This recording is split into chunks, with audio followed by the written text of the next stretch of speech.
ati imyaka 13 tutabana waragiye iwanyu, hanyuma ugaruka gute ukanyita umugabo wawe, uru rugo n'urwanyu. Yes, bakunzi ba KGG TV Rwanda, tubanje kubasuhuza tubifuriza amahoro, ndizera ko kandi mumeze neza.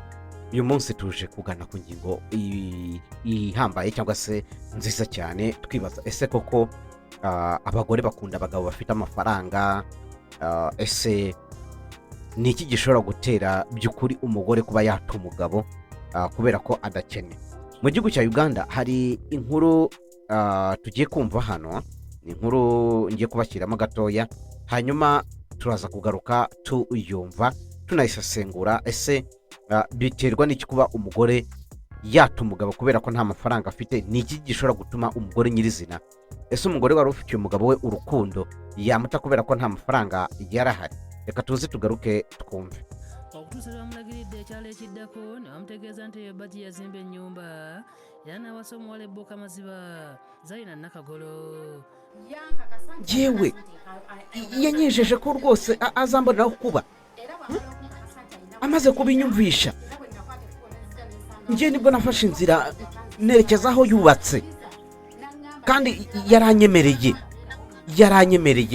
ku kyalo Nateta Nasigo Town Council mu district ye Kayunga, makaga mukasa nasaza akulembeddwa mulamu imyaka 13 yose tutabana, uransiga uragenda ubi wanyu ugarukute mu rugo rwanjye. Uyu mugabo avuga ko ati we yiboneye umugore wihanganiye ubwabo cyangwa se ubukene bw'abandi. Ati ibi ngibi byo kuba ari abakeba ibyo ntacyo bimbwiye, ati gusa yarari aho ngaho abona rwose yinjiye mu cyumba cy'umugabo n'umugore baryamye. Ati yaje ansanga mu cyumba cyanjye ndi konsa umwana, nari nicaye rwose ndi konsa umwana. Yes, nyuma rero yo kumva iyi nkuru, ni inkuru yo mu gihugu cya Uganda muri Kampala. Uyu mugore mubonye muri video yarimo avuga ko ku ruhande rwe yaragiye arahukana nyuma y'imyaka 13 agaruka mu rugo. Nyuma y'imyaka 13 n'uwango bari barabyaranye n'umugabo. Nyuma yaho umugabo aragenda yishakira undi mugore, babanye rwose imyaka 13.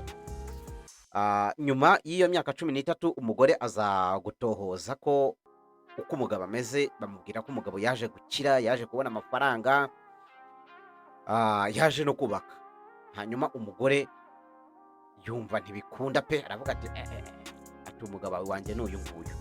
Aragaruka aza ashakisha muri quartier, baza kumurangira ati ni kuri ya rugo. Aragenda, yewe mukeba aranamwakira, aramubwira ati ibyo kubera ko ari amasaha yo kumugoroba, reka turyame, hanyuma ku munsi w'ejo tuzabiganiraho. Hanyuma umugore wandi wari warahukanye ahita yinjira mu cyumba cy'umugore n'umugabo bari baryamye.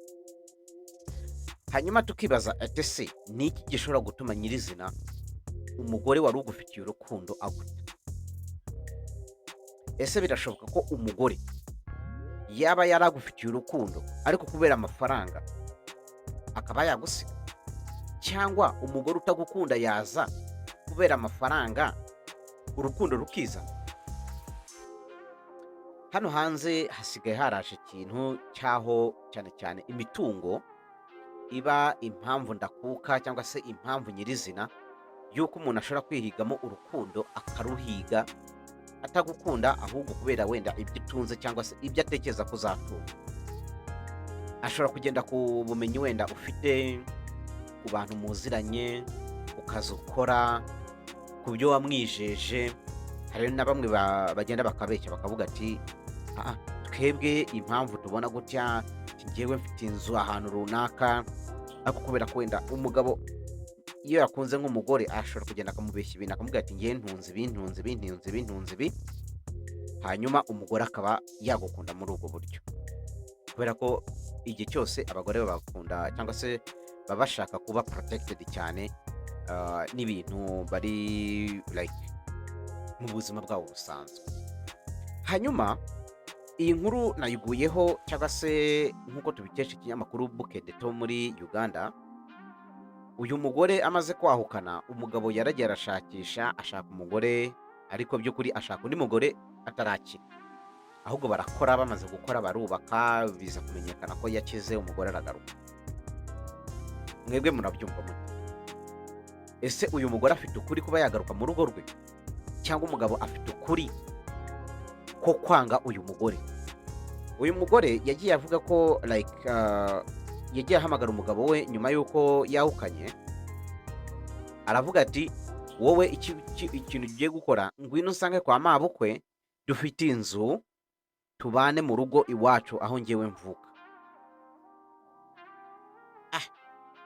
ibintu uko bikazera nyuma yaho rero uyu mugore nk'uko bigaragara amaze guhamagara umugabo we ati ngwino tubane mu rugo umugabo yarabyanze so twakwibaza tugiye kugana kuri izi ngingo tuvuga ati se umugore mu buzima bwe aba akunda kuba protected cyane ariko cyane cyane akaba protected iyo hari ikintu kimuha icyizere ko ubuzima bw'ejo hazaza buzaba bwiza gusa muri ino minsi urubyiruko rw'iki gihe ntabwo bo bakireba ibyo bintu cyane cyane iyo umukobwa ugiye ukaba wamuha iPhone 17 Pro Max ushobora kumukora icyo ushaka cyose harimo gushaka gukira badakoze cyangwa se batabivunikiye bakishora mu ngeso mbi yaba ibiyobyabwenge ubusambanyi n'ibindi gusa kubera ko babonye ko kanaka yabigezeho ntibazi inzira byaciyemo cyangwa se rimwe na rimwe bagasangira izo statements cyangwa se ayo makuru y'uko ngewe nagiye mbona umugabo umpereza miliyoni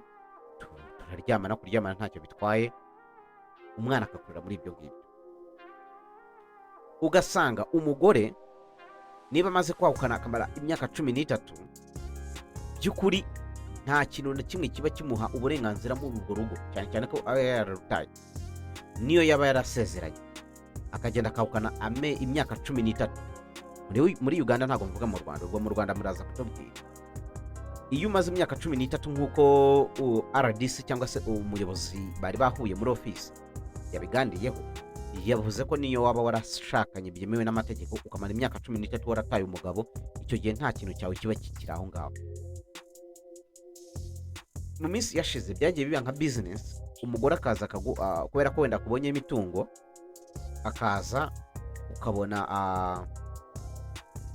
aragukunze ariko kubera ko icyo agamije hanyuma nyuma y'umwaka nyuma y'imyaka 2 rwose cyangwa se amezi ati twananiranywe divorce umugore mukagabana mu Rwanda agatwara 50 undi nawe agatwara 50 abagabo rero baje kubimenyera ubwenge rimwe na rimwe bakagura imitungo bakayandika ku bandi bantu cyangwa se bakandika kuri ba rumuna babo cyangwa kuri ba mama babo aba bafite ibyo nabyo biba nk'umuti ku ruhande rumwe turifashisha urugero rw'umukinnyi umwe w'ikirangirwa hashira Fatimi muri byabaye umugore yaragiye ati ngiye ndashaka divorce ariko kubera ko yari amaze kumekinga ashobora ko umugabo afite imitungo kumbe umugabo nawe yaragendaga akayigura akayegeka kuri nyina uyu mugore rero ikintu byanyigishije cyangwa se icyo twakuramo nk'isomo niba uhisemo kubana n'umuntu bana n'umuntu kuko umukunda hari abo ugeza mu rugo ukageza umugore mu rugo cyangwa se umugabo mu rugo mwakundanaga